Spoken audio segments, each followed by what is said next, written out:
Hello from New York City. This is Taylor, and today we're going to talk about money. An updated video from my last one where I discuss my investments and overall money strategy is long overdue, and a lot has actually changed since I recorded that video, even though it's only been 1 year. The main difference being that I am now a working woman with multiple income streams. So buckle up for some investments, Roth 401k, Roth IRA, health savings account, and liquid assets discussion. I promise it will be more fun than it sounded just now. Alrighty, for some context, what income streams do I even have coming in? In order of magnitude, my main income stream is from my full-time job as a management consultant. Did you know I was a consultant, by the way?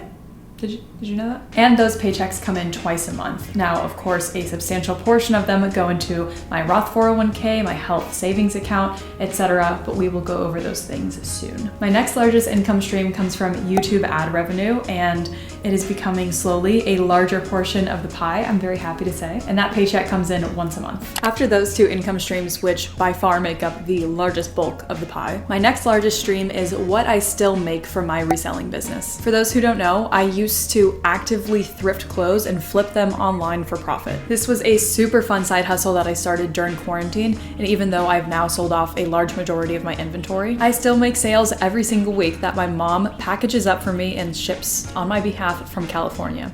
Thanks, Mom. So that's not a steady paycheck like my first two income streams. I just request a direct deposit after each and every sale. So I have quite a few little $15, $20, $30 direct deposits hitting my account pretty frequently. And of course, this income stream will eventually taper off as I, in time, sell off most, if not all of my remaining inventory. But at this point, it is nice passive income. And my smallest income stream at the moment, which will eventually surpass my reselling income stream, is from affiliate marketing. So this isn't a very big chunk of my income yet, but it isn't nothing, and I assume it will grow as my YouTube channel grows as well. Oh, and my final income stream, I can't believe I forgot this one. It's from you guys hitting the like button.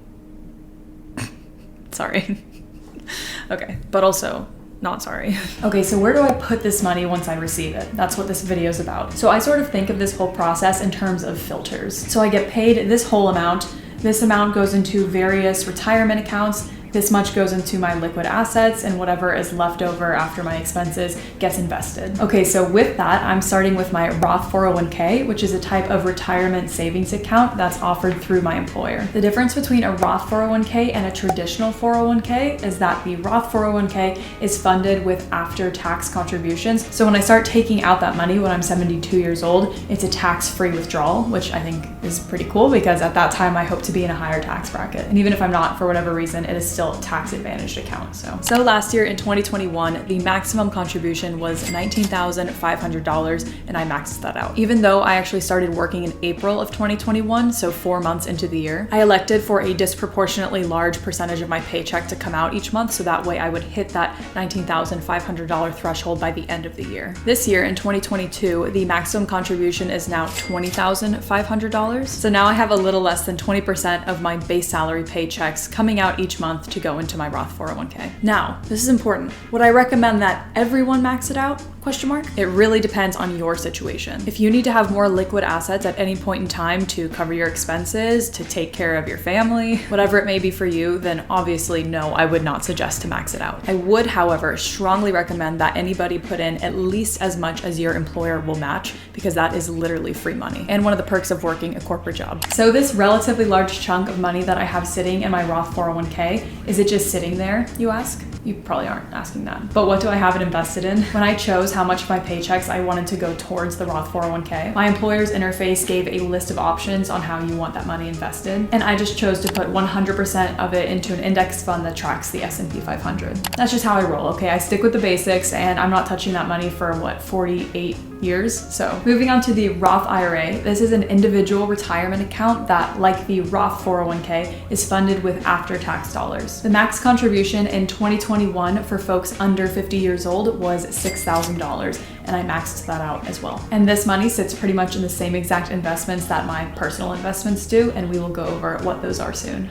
Next is my health savings account, or HSA, which is another type of individual savings account which lets you set aside money on a pre-tax basis to pay for qualified medical expenses as long as you are under a high deductible health plan. Now I know that sounded complicated and boring, but I will say that the kicker of an HSA is that the earnings on the account as well as withdrawals for eligible medical expenses are also tax-free. It's like double tax advantage, so in that way it is superior to 401ks, Roth IRAs as a retirement vehicle. Even still, despite these lovely tax advantages, I was still a little unsure on how much I should contribute to it when I was first starting my job and making these decisions, because the maximum contribution of $3,600 for self-coverage felt just a little high. However, after more research, I did decide to max it out. A quick interlude to say that, again, as I sit here talking about maxing out these accounts, I feel a little douchey because you gotta remember, I do not have kids to take care of. I don't even have a dog to pay veterinary bills for, although I do FaceTime my dogs every day, so it kind of feels like I'm financially responsible for them, but I'm not. My parents are. I also lived at home with my parents, working from home for the first 6 months of my job, so my expenses were rock bottom. I didn't have to pay rent, and I just saved a lot of money. So that is a huge reason why I was able to set aside this much without any problem. And now that I've moved to New York, I am still planning on maxing out these accounts because I do actually live quite cheaply besides my rent, which is not cheap. But it's not as much of a no-brainer that I max out these accounts now than it was when my expenses were basically zero. Okay, moving on to something a little more fun, if I may say so, the final filters: liquid assets and investments. So whatever is left of those paychecks after some of it goes into those various retirement accounts that we talked about ends up in my checking account, which is what I consider my liquid assets, easily accessible. Money that I make from YouTube ad revenue, reselling, and affiliate marketing also gets directly deposited into that account. With that chunk, I'm thinking of the chonk meme.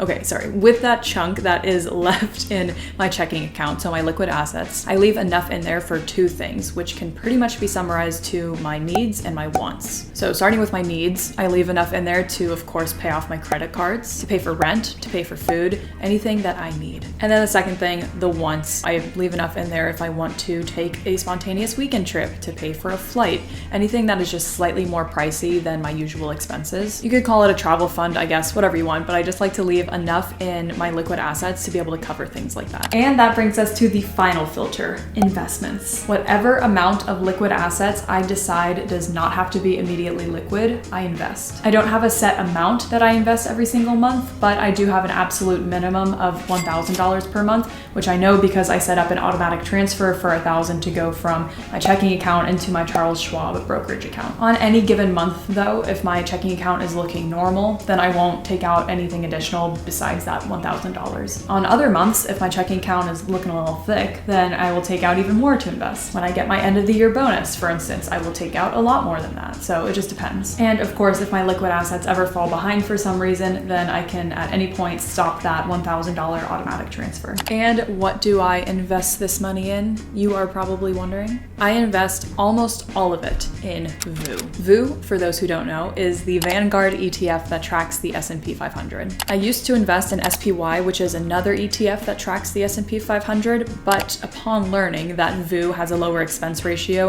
of 0.03% compared to SPY's 0.09%, I just switched over to VU and have never changed. Besides VU, I do hold equities in a fair share of individual stocks as well, which for the most part are also solid blue chip stocks that are definitely part of the S&P 500, but I just want to own a higher concentration of those stocks. The two individual stocks that I buy the most are Apple and Microsoft. I also bought some Coca-Cola recently, and I actually do have some Tesla, which is probably the riskiest thing that I have. And for those who I know will ask, I have $0 invested in crypto, and I don't expect that to change anytime soon, but quite all right if you disagree with me. So as you can tell, I generally stick to the basics and like to put my money in, safe positions, things that follow the S&P 500, and then leave it for years and years and years and don't touch it until I absolutely have to. That being said, while the risk profile of my actual positions is pretty risk averse, I am aggressive in terms of having 100% of my investments in stocks versus, bonds or something a little less volatile. I'm young, I'm 24, so I don't think that's a problem, but as I get older and start thinking about, things like buying a house, buying a car, that is something that I will consider. Wow, that's an aggressive light change. I know what we can do. Hope you guys liked this personal finance update. Let me know what you guys want to see next, and I will respond to your comment, and I will see you very soon. Bye. Base salary paychecks.